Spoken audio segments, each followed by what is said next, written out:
কত যুবক আমার মতন যুবক রাস্তা দিয়ে চলে রোড অ্যাক্সিডেন্টে মারা যায়। আপনাদের মতন কত বৃদ্ধ মানুষ আছে কথা বলতেছে, হঠাৎ স্ট্রোক করে মারা যায়। কোন মানুষের কাছে ক্ষমা চাওয়ারও সময় পায় না, কথা বলেন ঠিক কিনা? কোন মানুষের কাছে মাপ চাওয়ারও সময় পায় না, ওই আল্লাহর কাছে তওবা করার সময় পায় না। এই জন্য আমার ভাইরা, কতক্ষণ সময় আমি আর আপনি দুনিয়ার জমিনে থাকব? যেই কোনো মুহূর্তে মালাকুল আমাকে আপনাকে গ্রেফতার করতে পারে, কথা বলেন ঠিক কিনা? এই মরণটা একদম অতি নিকটে। আমার হাতের মধ্যে মরণ, হাতের মধ্যে যেই কোনো মুহূর্তে আল্লাহ তাআলা মালাকুল মাউতের মাধ্যমে চিঠিটা আমার হাতে দিয়ে রাখছে, যেই কোনো মুহূর্তে আমাকে আপনাকে টান দিয়ে নিয়ে যাইতে পারে। এই জন্য আমার ভাইরা, আল্লাহ পাক রব্বুল আলামিন বলেছেন, বান্দা দুনিয়াতে তোমাদেরকে আমি অযথায় পাঠাই নাই। এ বান্দা তোমাদেরকে আমি দুনিয়াতে পাঠাইছি, তোমরা এই দুনিয়ার জমিনে থাইকা আখিরাতের বাজার কইরা আসবা।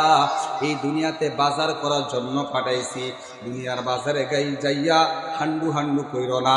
এই দুনিয়ার বাজারের মধ্যে যাইয়া দেখবা যে কত রং তামাশা দেখা যায়, এই রং তামাশার মধ্যে পড়ো না, আল্লাহ তাআলার রং তামাশার মধ্যে পড়ো।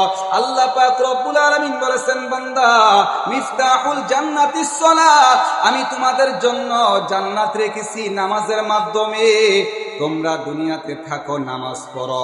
আজকে মসজিদে মুয়াজ্জিন সাহেব আযান দেয়, ফজরের আযানটা কত সুন্দর করে দেয়, আল্লাহু আকবার, আল্লাহু আকবার।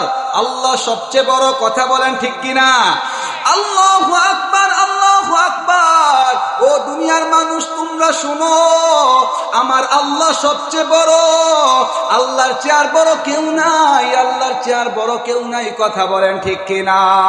তারপরে ঘোষণা দেয়, আশহাদু আল্লা ইলাহা ইল্লাল্লাহ, আশহাদু আল্লা ইলাহা ইল্লাল্লাহ, আল্লাহ ছাড়া আর কোনো মাবুদ নাই, কথা বলেন ঠিক কিনা?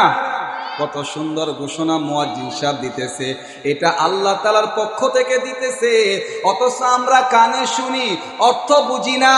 আমরা কানে শুনি, যদি মুয়াজ্জিন সাহেবের আযানটা সুন্দর হয় আমরা আযানের প্রশংসা করি, কিন্তু কিসের জন্য?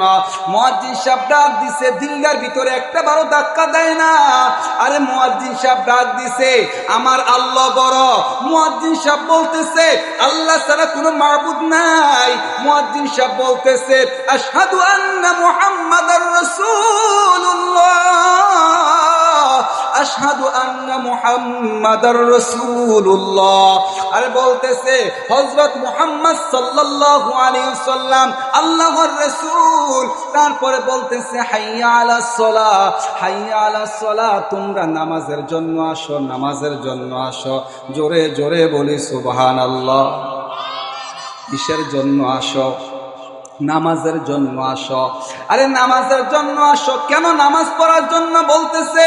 আরে নামাজের মধ্যে আল্লাহর সাথে সাক্ষাৎ হয়, নামাজের মধ্যে আমার আল্লাহর সাথে কথা হয়, নামাজের মধ্যে আমার আল্লাহর সাথে দেখা হয়, কথা বলেন ঠিক কিনা? আরে আমরা নামাজের মাধ্যমে আল্লাহর সামনে দাঁড়াইয়া বলি আলহামদুলিল্লাহি রাব্বিল আলামিন আর রহমানির রহিম মালিকি ইয়াউমিদ্দিন ইয়্যাকা না'বুদু ওয়া ইয়্যাকা নাস্তাঈন ইহদিনাস সিরাতাল মুস্তাকিম সিরাতাল লাযিনা আন'আমতা আলাইহিম গায়রিল মাগদুবি আলাইহিম ওয়ালাদ-দাল্লিন। এই নামাজের মধ্যে আল্লাহর সাথে সূরা ফাতিহার মাধ্যম দিয়ে আমরা কথা বলি। আমরা রুকুতে যাইয়া আল্লাহর সাথে কথা বলি, সিজদাতে যাইয়া আল্লাহর সাথে কথা বলি। এমন একজন মাওলার সাথে আমরা দাঁড়ায়া যাই, আল্লাহ পাক রব্বুল আলামিনের সাথে কথাবার্তা শেষ হয়ে যায়। আমি আর আপনি সালামটা ফিরাইতে দেরি, বান্দার গুনাহগুলা মাফ করতে দেরি হয় না।